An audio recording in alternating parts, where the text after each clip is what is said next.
Chapter 18.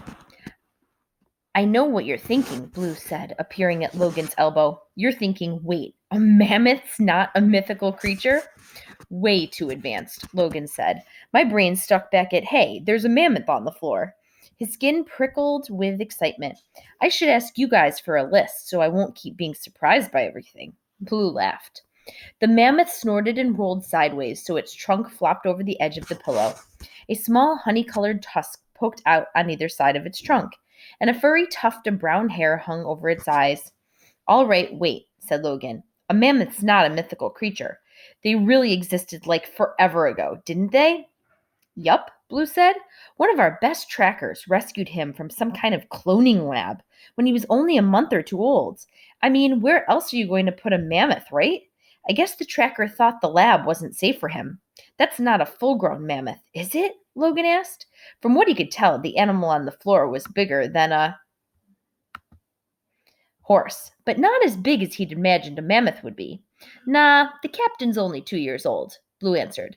He's not even an elephant-sized yet. It is not going to be fun the day he crashes through the stairs, and we have to explain why he can't come sleep in the house anymore. Zoe came in with the glasses and began to set them around the table. Zoe's his favorite, Blue added. Zoe's tense expression relaxed, and she grinned at the sleeping pile of mammoth. He's the best animal in the menagerie, she said. She put the last glass in place, hopped down into the living room, and knelt beside the mammoth. He wriggled closer to her, half dozing as she rubbed his side vigorously. In seconds, her jeans were covered in long brown hairs. Oh, hey, Logan said. Now he recognized the smell in the room competing with the warm food scents from the kitchen. That's what you're... He stopped. Maybe it wasn't the best move to tell Zoe how weird her backpack smelled.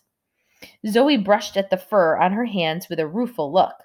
I know. I'm always covered in this stuff, although I roller my clothes like 10 times a day. She shrugged and hugged the mammoth. Captain Fuzzbutt is worth it, though. Logan couldn't help but agree. He wouldn't care what he smelled like if he had something like this waiting for him at home. Captain Fuzzbutt lifted his head and shook it like a dog, his ears flapping. He opened large brown eyes and raised his trunk to poke Zoe's face. The soft end felt around for a minute, then lifted up in the air and turned like a periscope, twitching as if it was sniffing. His head flopped back down, and he rolled his eyes toward the boys. His gaze landed on Logan and stopped. Suddenly, the mammoth bolted to his feet, knocking Zoe sideways. The captain stared at Logan for another moment, and then all at once, he charged. Fuzzbutt! Zoe shouted. Stop! Logan only had a moment to see the sharp tusks coming at him and wonder if he'd be the first person in 10,000 years to be killed by a woolly mammoth. A second later, he felt the furry trunk circle his waist and lift him straight off the ground. The room revolved as the mammoth rolled him in, and Logan ended up eye to eye with Captain Fuzzbutt. His fear melted away. The mammoth's expression was clearly delighted. Captain Fuzzbutt, let him go before I demote you, Zoe commanded. That's no way to treat a guest. Logan was swept with a new wave of dizziness as the creature lowered him back to the floor. The mammoth's trunk patted Logan down, as though making sure he hadn't done any damage. It stopped at Logan's hand and poked his palm. Logan laughed and held out his fist. The mammoth bumped in gently with the end of his trunk. Huh, Mr. Khan said from the kitchen doorway. I've only seen him do that once before. Zoe kicked the carpet. I've never seen him do that. Fuzzbutt is usually totally shy around strangers. I guess you have a special bond with mammoths too, Griffin Whisperer? Cool, Logan said, reaching up to rub the captain's forehead between his eyes. He estimated the mammoth was about 6 feet tall, the same height as both his mom and his dad. Fuzzbutt rumbled low in his throat and patted Logan's forehead with his trunk. Yeah, Zoe said. Cool. Now you just have to sweet talk the Kelpie. If she decides not to eat you, I'm seriously quitting this family and moving to New York. What's a Kelpie? Logan asked nervously. Don't ask, said Blue. Better if you never meet her. She's nastier than the unicorns. And a smidge more, murdery, Zoe said, squeezing past the mammoth to get back to the table. But that's how Kelpies are. Nonsense. Zoe's mom caught the tail end of the conversation as she came through the sliding door from the garden. She just needs a little more positive, rewards-based training. That's all. The weird chirping night noises of the menagerie disappeared again as she thunked the door shut. Zoe rolled her eyes at Logan. You sit there, she said, pointing to the chair opposite hers.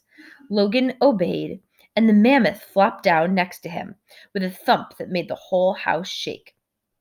Logan's glass of iced tea was already poured, but as he reached for it, Blue offered him the platter of garlic bread. Then there was salad and two giant bowls of pasta, one with meatballs and one without. He noticed that Zoe and her dad took the pasta without meatballs. So, are you guys kind of noticing that Logan's glass of tea was already poured? And they made a big deal earlier that when they said that Zoe brought the glasses to the table, I'm kind of wondering if maybe she poured something in Logan's drink. I don't know. Let's keep reading. Kiko, Zoe's mom yelled in the general direction of the front hall. Dinner! I'm not hungry, a voice shouted from upstairs. Logan remembered the bad-tempered sixth grader who had been with Zoe and Blue earlier that day. Kiko lives here too? He asked. We adopted her last year, Zoe said. Yay. Zoe, her father said sternly. What? She replied. I said yay. There are turkey meatballs, Mrs. Khan called sweetly. I hate turkey meatballs, Kiko shouted back. Mr. Khan sighed. Blue hid a smile. She'll eat when she's hungry, said Zoe's dad calmly, unlike Melissa, who could probably starve to death over her calculator and not even notice. He unclipped a walkie-talkie from his belt and spoke into it. Melissa, put down form B7504 and get in here. The walkie-talkie crackled, and a female voice said, Form B77504, who's been eaten by a Grindylow, and why don't I know about this? I was joking, Melissa, Zoe's father answered. Dinner is ready. Well, that's hardly the same thing, Melissa's voice responded. Please refrain from joking about forms in the future. Form B7504 is particularly complicated, with several subsections. Blue and Zoe exchanged amused looks. Logan jumped as the door opened on the far side of the living room. The blonde woman in the perfect suit and pearls came out, still looking as neatly put together as she had earlier that day. She clipped across the carpets in her heels, studying a piece of paper in her hand, and nearly bumped into Matthew as he came through the sliding doors. The unicorns are out for their moonlight gallop, Zoe's brother reported, and Nero is fully reborn and back to flapping around, complaining about his accommodations. He wanted you all to see his new finery, though, so I let him out for a minute. He pointed toward the window. The phoenix came strutting past the glass, head held high, looking extremely pleased with himself. Remember, the phoenix was the bird that burst into the ball of flames. Logan did a double take. The phoenix was wearing a miniature dark blue hooded jacket that looked suspiciously familiar, apart from being bird-sized. Matthew and Blue hooted with laughter. I had no idea that would happen, Matthew said, wiping his eyes. But it's awesome, and he loves it, if that's any consolation, he added to Logan. It sort of was, actually, Logan had to admit to himself. The phoenix swept off back to the aviary, preening as he went. Matthew sat down next to Zoe and helped himself to half the meatballs. Also, Scratch ate hardly any of his dinner again, but he says he's feeling fine. Zoe pulled out a small notebook and wrote something Logan couldn't decipher. It looked like a string of triangles and squiggles, on a list of other triangles and squiggles. Hi, Mom, Blue said, pulling out the chair beside him. Melissa finally looked up from her paper and leaned in to kiss the top of his head. She froze, staring at Logan. Dear God, she said. That's not Kiko. It's not? Blue said, pretending to sound shocked. It looks just like her. Hey, you, how did you get in here? That isn't funny, Blue, Melissa said as Logan quickly swallowed his laugh. You know the rules about inviting friends home.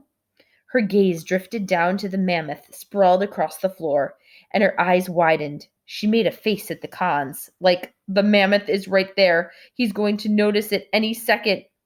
It's okay, Mom, Blue said, tugging her into her seat. This is Logan. Logan, this is my mom. He knows about the menagerie. He's helping us to find the griffins. What? Melissa popped right back up again. But the forms, the confidentiality agreement, the outsider inclusion and intruder override application, the background check. She pressed her hands to her perfectly smooth hair. We're in enough trouble with Snappa. If they find him here on Sunday. Relax, Mom. He's helped us get 3 of the cubs back already, Blue said. Well, I hardly. Logan started, and Zoe kicked him under the table. Melissa sat down, looking a little less panic-stricken. Really? 3 already?